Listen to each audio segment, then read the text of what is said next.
Love has always escaped me. I've never been able to keep the man I loved in my arms for very long. Every time, just when I thought I'd finally found the love of my life, everything fell apart and I found myself alone again. Is it because I've never been what they call a pretty woman? I knew I wasn't. I suffered as a result, and I needed to have my revenge.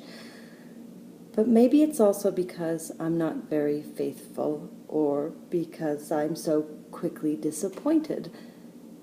Sometimes it needs next to nothing, a little lie or one word too many, to make my love vanish on the spot, and then I go away on the arm of another man, from whom I expect a miracle. I've always searched feverishly for the great love, the true love. Perhaps it's because I never wanted to resign myself to lies and to the mediocrity of most of my love affairs that I've had so many men in my life.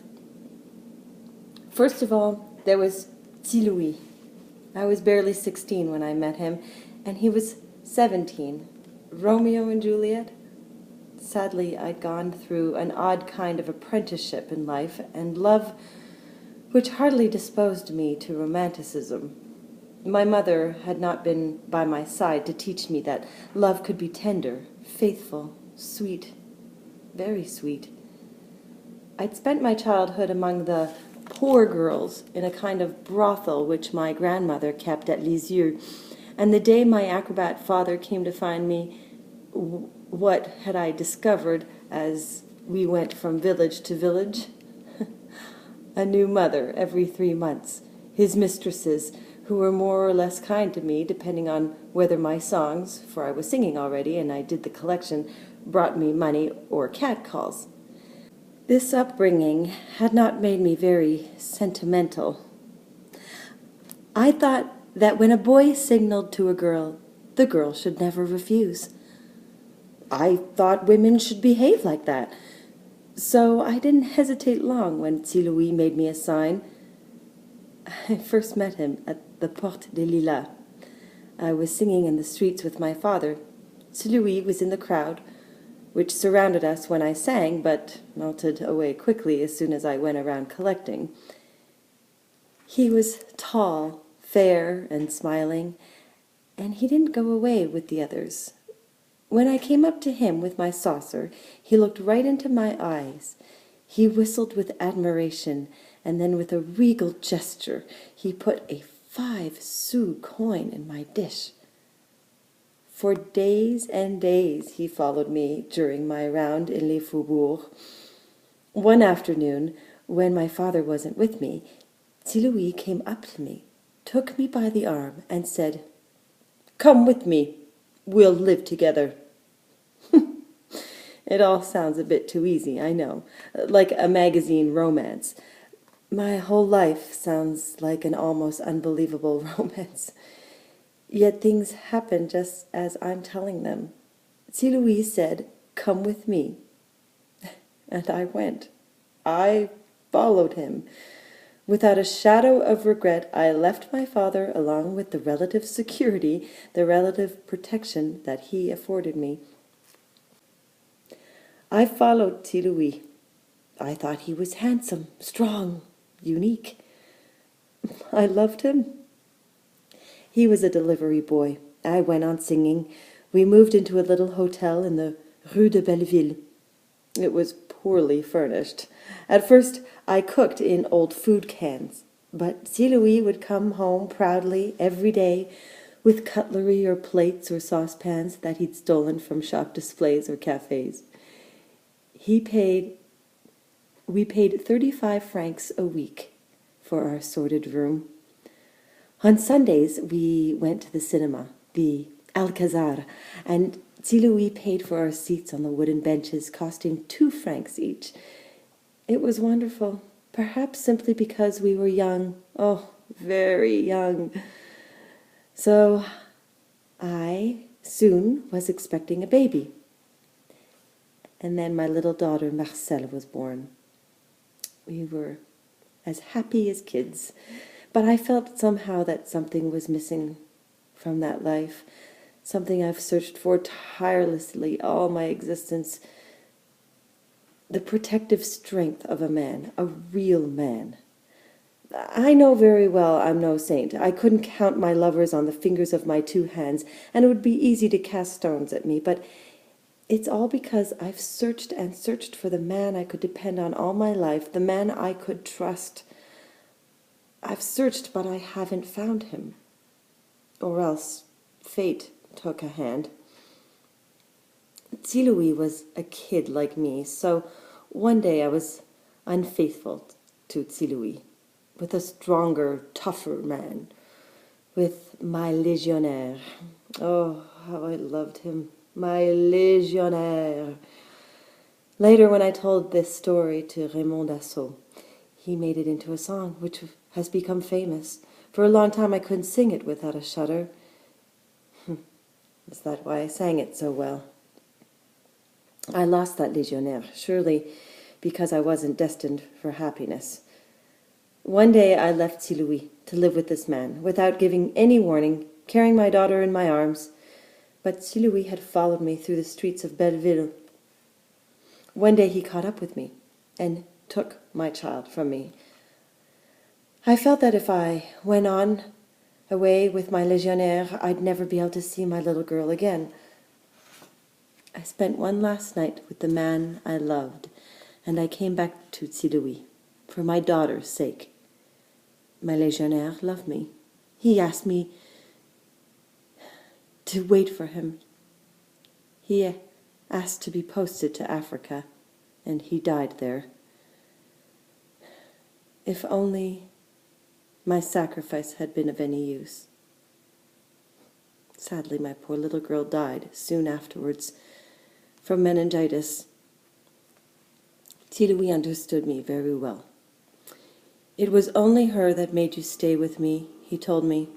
Now I know I've lost you forever. Goodbye.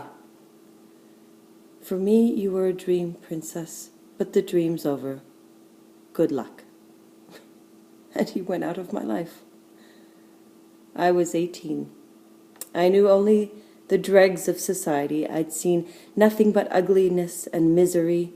Only Louis was different, but I found myself alone again. I soon went along the rest of the downward path. The death of my little girl had left me with no heart to struggle back. I ended up in Pigalle, among the bars, the pimps, and the prostitutes. The first man I fell in love with was a pimp. He immediately wanted me to be a prostitute. He was called Albert. He had a fine smile, black eyes, and flared trousers. There was also another girl called Rosita who worked for him in the Rue Blanche. He had such power over me that I'd have done anything for him except what he wanted me to do. Perhaps there was a reason. I may have been flighty, but I've always been too much in love with love to lower it to the level of commerce. My obstinate refusals made him angry. Oh, there were terrible quarrels between us. One evening, in a fury, he hit me. Well, I bit him. I scratched his face. I kicked him. After we'd been fighting for an hour, he was out of breath. All right then, he said. You can go on singing in the streets, but you'll give me 30 francs a day, like Rosita. I wanted that man. The deal seemed to be normal. And in one sense, I had won. It was a kind of happiness. I lived for years like this in Pigalle with my man.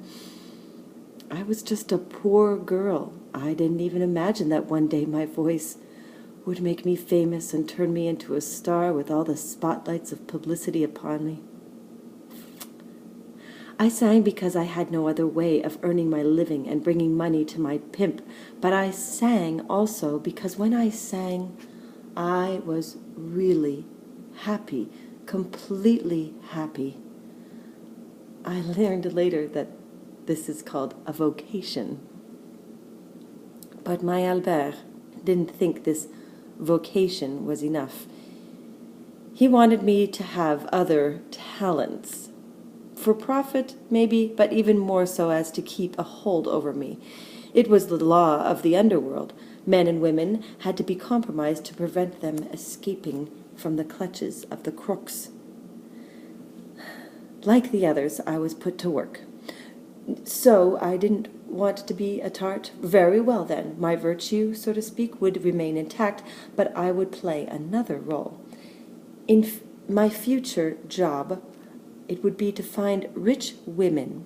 While I was singing in the streets, I had to look out for dance halls where there were well-dressed women wearing necklaces and rings. In the evening, I would report to Albert. He wrote down all the information I gave him in a little notebook, and then on Saturday and Sunday evenings, wearing his best suit, he went to the dance halls I'd told him about.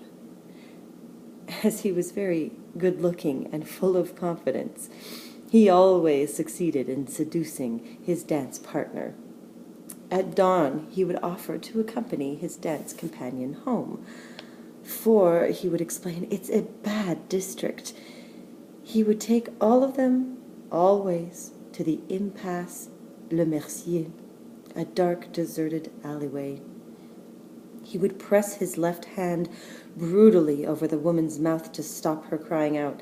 He would hit her as hard as he could with his right hand, then he would snatch her necklaces, rings, and money. I would wait for him at the café La Nouvelle Athènes. I would often see him arrive with a broad smile of victory and bulging pockets. We would drink champagne together all night. But one day, Albert horrified me, along with André, one of his friends who was also a pimp. He wanted to make Nadia, a wonderful, fair-haired girl, into a prostitute. Nadia was beautiful, gentle, and naive. Nadia was madly in love with André. I gave her some advice. Go away. There's still time. Leave at once. If you don't, you'll be finished. But she didn't have the courage to leave her lover. One evening, André said to her, I've wasted enough time with you. If you don't work tonight, Albert and I will punish you, and you'll be in such a state that no man in the world will dare to look at you without a shudder of disgust. Nadia came to me. She was in tears. I'm going to try to do what he wants, Edith. I'll rather die than lose André's love. I followed her through the streets of Pigalle. I saw her trying to pick up passers-by. All at once, she began to run away, and although I called out to her, I lost her in the crowd. I never saw pretty Nadia again. Her body was fished up by the river, by the police. She drowned herself in the Seine. This death was a life-saving shock to me. I felt I'd been woken up in the middle of a nightmare by a blow from a fist. I realized just how low I'd sunk. That was the day I decided, in the depths of my anguish and shame, to escape from the underworld, to climb out from the depths on my own. I wanted to be a woman like other women again. I didn't know how much courage I'd need. The underworld doesn't let you go so easily. On the evening when I heard of Nadia's death, I waited for Albert as usual at the bistrot. When he came up to me, I spat in his face. You'll never see me again, I told him, and while he was wiping his face, I ran off. For a few days, nothing happened, and for a moment I believed in miracles. I believed that Albert had decided to let me go, but deep down I was terrified. I knew I wouldn't last. I knew things wouldn't go on like that. One evening, 2 men appeared beside me in the street. Follow us, they said. Don't make a scene. I realized what was happening to me. They took me to a room and left me there, locking the door. I waited all night. half dead with terror. In the early morning, I heard Albert's footsteps on the stairs. He opened the door and came towards me. In desperation, I backed away from him. "Coward!" I screamed at him. "You can kill me, but I'll never go back to you." At that moment, something incredible happened. Albert, the tough guy, threw himself down on the bed and wept. It was surely the first time in his life. I took the opportunity and vanished. But I hadn't come to the end of my adventures with him. One evening, when I was with some friends in the Pigalle bar, and someone came to warn me, "Albert's waiting for you at La Nouvelle Athènes. He wants to talk to you. If you don't go, he'll come here and with his mob, and there'll be a pitched battle." My friends didn't want me to go. Oh, they were worried to defend me. They were so worried. Some already had knives in their hands. Others were holding bottles to use as clubs. I wanted to prevent a fight, so I stood up and announced, "I'll go." Albert was waiting for me, alone, leaning against the bar counter. His henchmen were outside, their hands in their pockets, ready to intervene. He looked at me, then he said dryly, "Come back with me." I refused. Then he took out his revolver, aimed it at me, and said softly, "If you refuse again, I'll kill you." "Shoot, if you're a man." I saw his eyes harden. There was the sound of a shot, and I felt something scorch my neck. By a miracle, I was still alive. At the very moment when Albert pressed the trigger, a man close to us had raised his arm and deflected the shot. It was too much for me. I was crazy with fear. I ran away. All this should have made me feel disgusted with men, and in any case it should have made me rather careful, instead of which I didn't have le diable au corps, but I had a desperate, almost morbid need to be loved. All the more so because I felt I was ugly, wretched, so unlovable. In 1938, when I was going to make my debut at the Alhambra, he telephoned me. I heard his voice telling me, "You won't make your debut." It was a fortnight before the premiere, a fortnight of terror. But when I left the music hall after the premiere, searching, panic-stricken in the darkness for René's silhouette, nothing happened. I remember that I went to the Mimi Pinson with some friends to celebrate my debut. Suddenly I heard an unknown voice whispering behind me, "You're lucky René's in prison for causing grievous bodily harm. He had a fight in a cafe." He was in prison for 3 years. When he came out, he still bore me a grudge, and it lasted 20 years. He'd gone back to Lille.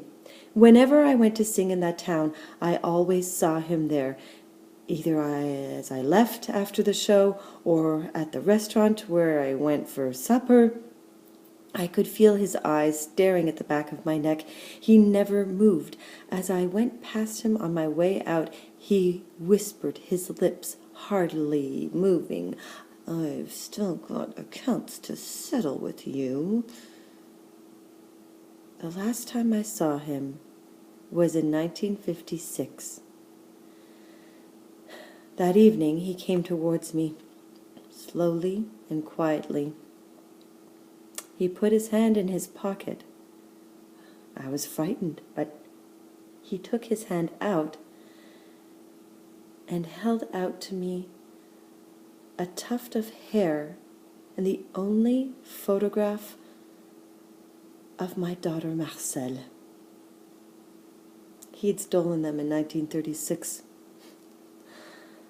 Like that, he had a means of permanent blackmail to make me come back to him. "Take them," he said that evening. "I know now that I've lost you forever." In the meantime, I learned how to become a free woman again, free to love.